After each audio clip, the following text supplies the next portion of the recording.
പവിത്രത്തിൻ്റെ ഒരു അപ്കമിങ് എപ്പിസോഡിലേക്ക് എല്ലാവർക്കും സ്വാഗതം. ഭവാനി കൊലക്കേസിലെ പ്രതിയായി വിക്രമിനെ അറസ്റ്റ് ചെയ്യുന്നുണ്ട്. വിക്രം സ്വമേധയാ കുറ്റം സമ്മതിക്കുന്നുണ്ട്. എന്നാൽ വേദ ഇത് വിശ്വസിക്കുന്നില്ല. തൻ്റെ വിക്രം ഇത്രയും വലിയൊരു തെറ്റ് ചെയ്യത്തില്ലെന്ന് വേദ ഉറച്ചു വിശ്വസിക്കുന്നുണ്ട്. കമലാമ്മയും അതിനോട് സപ്പോർട്ട് ചെയ്യുന്നു. വിക്രം ജയിലിൽ കിടന്നുകൊണ്ട് വേദയെയും വേദയുടെ വയറ്റിൽ വളരുന്ന തൻ്റെ കുഞ്ഞിനെയും ഓർത്ത് ഒരുപാട് വിഷമിക്കുകയും കരയുകയും ചെയ്യുന്നുണ്ട്.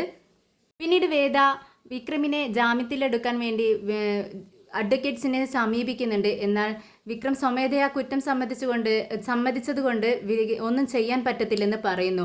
അങ്ങനെ വേദ തൻ്റെ അച്ഛൻ്റെ അടുത്ത് തന്നെ എത്തുവാണ്. അച്ഛനോട് പറയുന്നുണ്ട്, അച്ഛ എനിക്കൊരു സഹായം വേണം, അച്ഛൻ പറ്റില്ലെന്ന് പറയരുത്, വിക്രമിന് വേണ്ടി വാദിക്കേണ്ടത് അച്ഛനാണെന്ന് പറയുന്നു. ഈ വിശേഷത്തെക്കുറിച്ചാണ് ഇന്ന് പറയാൻ പോകുന്നത്. വേദയുടെ വീട്ടിൽ വെച്ച് ഒരു വിരുന്ന് നടക്കുന്നു. വിക്രമിൻ്റെ വീട്ടുകാരെല്ലാം പങ്കെടുത്തിട്ടുണ്ട്. എല്ലാവരും വളരെ സന്തോഷത്തിലാണ്. ഭക്ഷണമൊക്കെ കഴിച്ചുകൊണ്ടിരിക്കുന്നു. പെട്ടെന്ന് ദർശൻ അങ്ങോട്ട് വരുന്നുണ്ട്.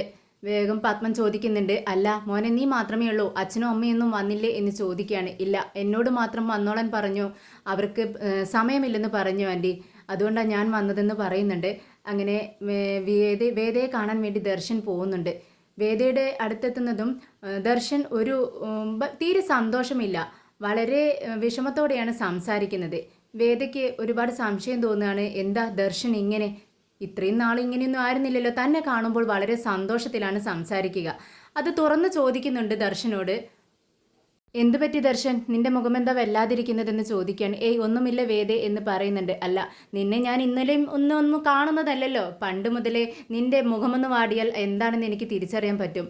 എന്താ വിഷയം, നീ പറ എന്ന് പറയുമ്പോൾ ഒരു വിഷയമുണ്ട് എന്ന് പറഞ്ഞുകൊണ്ട് വിക്രമിനെ തിരിഞ്ഞു നോക്കുന്നുണ്ട്. എന്നാൽ വിക്രമിന് സംശയമൊന്നും തോന്നുന്നില്ല. പറ, എന്താ കാര്യമെന്ന് പറ ദർശൻ എന്ന് പറയുമ്പോൾ, ഞാൻ പറയാം, കുറച്ച് സമയം കഴിയട്ടെ, നിനക്ക് കാര്യം എന്താണെന്ന് മനസ്സിലാവും എന്ന് പറയുന്നു. അപ്പോഴേക്കും പത്മം അങ്ങോട്ട് വന്ന് വേദയെ വിളിച്ചുകൊണ്ട് പോകുന്നുണ്ട്.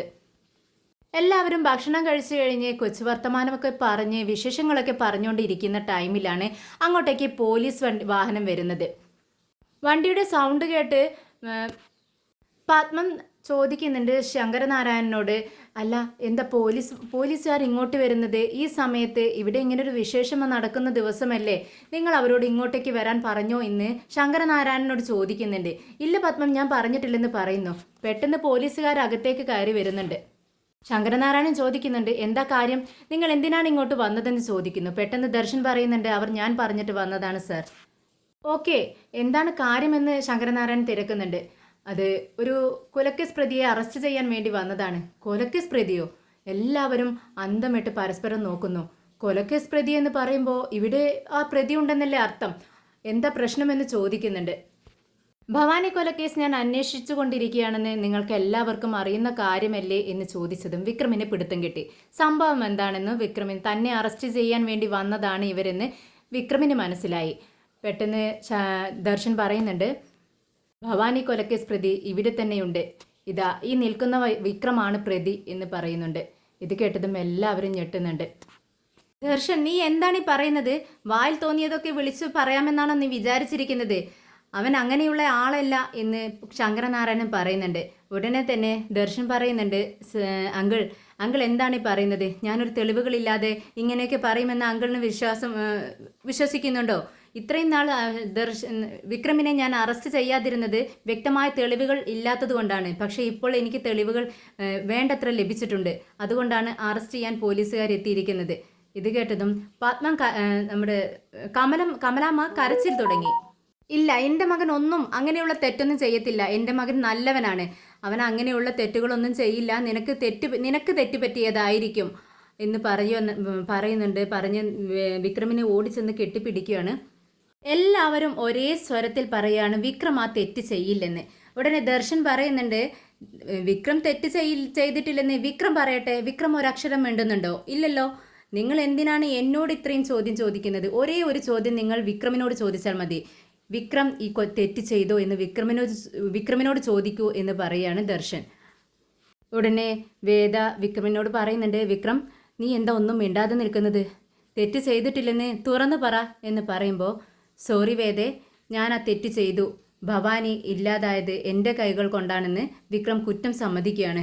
അതങ്ങ് കേട്ടതും ഭൂമിയിൽ നിന്നും താഴേക്കങ്ങ് പുലർന്നു പോയാൽ മതി എന്നൊക്കെ പറയില്ല, അങ്ങനെ ഒരു സീനിൽ നിൽക്കുവാണ് വേദ.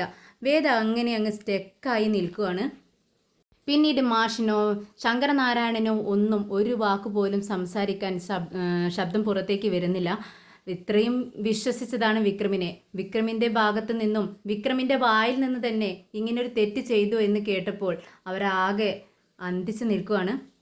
കേട്ടല്ലോ, പ്രതി തന്നെ കുറ്റം സമ്മതിച്ചിരിക്കുന്നു. ഇനി ആർക്കും സംസാരിക്കാനില്ലല്ലോ, ആർക്കും ഒന്നും പറയാനില്ലല്ലോ. അതിനാൽ ഞാൻ ഇവനെ കൊണ്ടുപോവുകയാണെന്ന് പറയുന്നുണ്ട് ദർശൻ. അങ്ങനെ ദർശൻ വിക്രമിൻ്റെ കൈ പിടിച്ചുകൊണ്ട് പുറത്തേക്ക് പോവുകയാണ്. എന്നാൽ പാത്മവും കമലാമ്മയും നമ്മുടെ നന്ദിനി ശ്രീജയും ഒക്കെ പിറകെ ഓടി ചെല്ലുന്നുണ്ട്.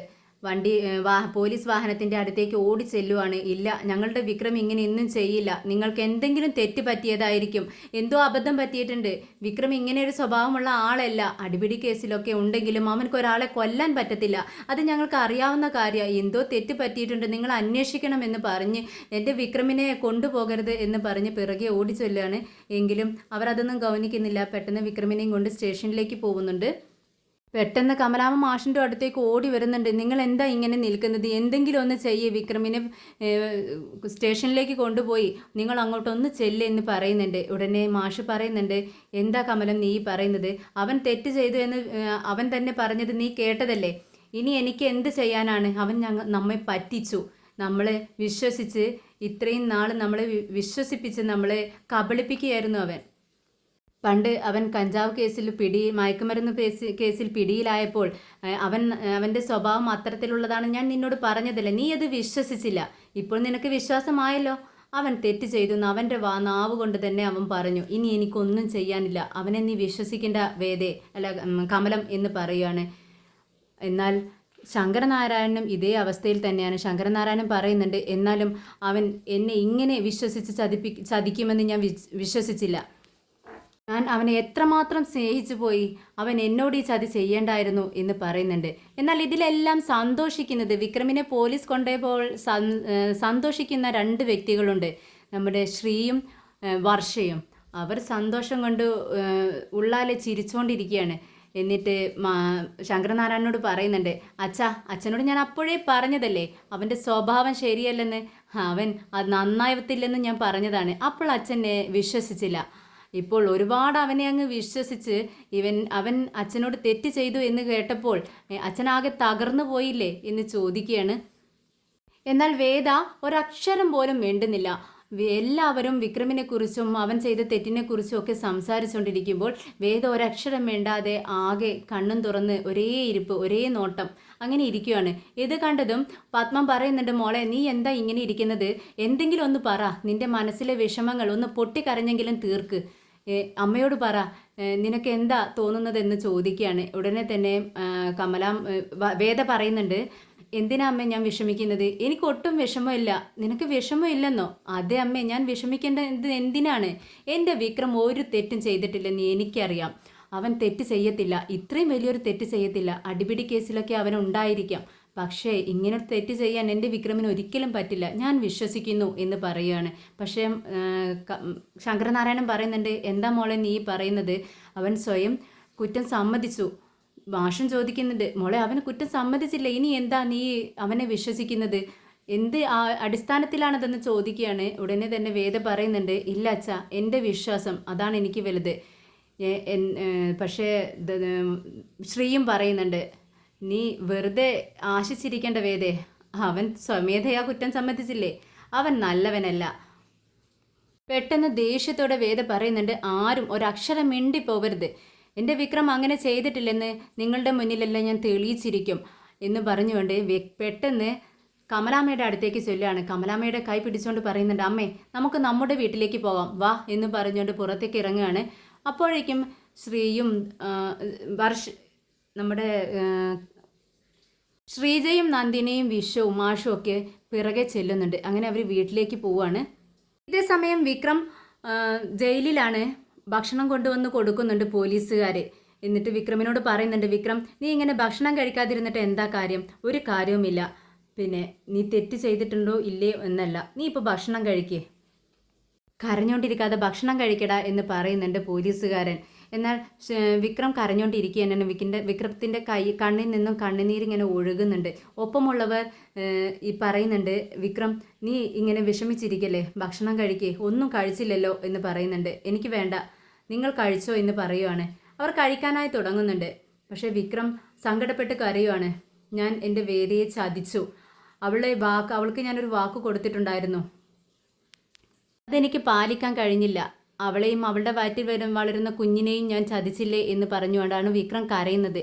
ഒപ്പമുള്ളവർ പറയുന്നുണ്ട്, ജയിലിലൊപ്പം 2-3 പേരുണ്ട്. അവർ വിക്രമിനോട് സംസാരിക്കുകയാണ്. വിക്രം, നീ തെറ്റൊന്നും ചെയ്തിട്ടില്ലെന്നല്ലേ, നീ തെറ്റൊന്നും ചെയ്തിട്ടുണ്ടാവില്ല, അബദ്ധത്തിലെങ്ങാനും അദ്ദേഹം മരിച്ചതായിരിക്കും എന്ന് പറയുവാണ്. പക്ഷേ വിക്രം പറയുന്നുണ്ട്, ഇല്ല, എൻ്റെ കൈ കൊണ്ട് തന്നെയല്ലേ അത് സംഭവിച്ചത്.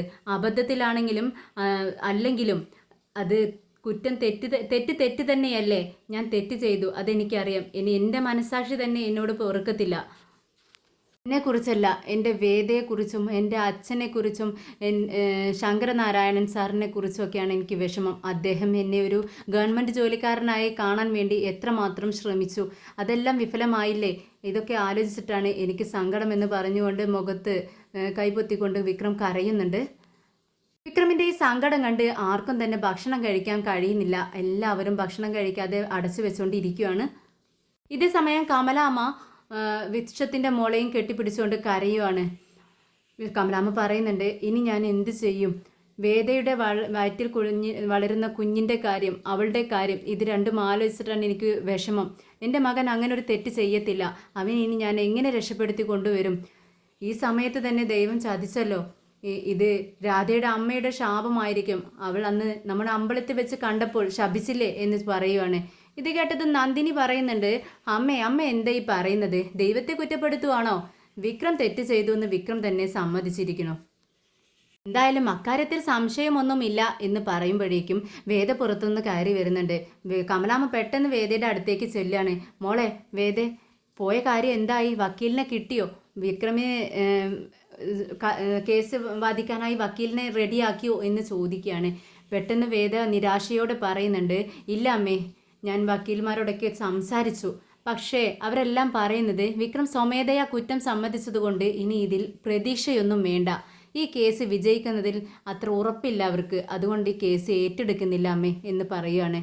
ഇത് കേട്ടതും കമലാമ്മയ്ക്ക് വിഷമമാവാണ്. കമലാമ്മ നിന്ന് കരയുന്നുണ്ട്. പെട്ടെന്ന് കണ്ണങ്ങ് തുടയ്ക്കുന്നുണ്ട്. എന്നിട്ട് പറയുന്നുണ്ട്, മോള് വാ, മോള് വിഷമിക്കണ്ട കേട്ടോ, അമ്മ നിന്നോടൊപ്പം ഉണ്ട്. പിന്നെ നീ തനിച്ചല്ല, നിന്റെ വയറ്റിലൊരു കുഞ്ഞ് വളരുന്നുണ്ട്. നീ അതിൻ്റെ ആരോഗ്യം കൂടി നോക്കണ്ടേ?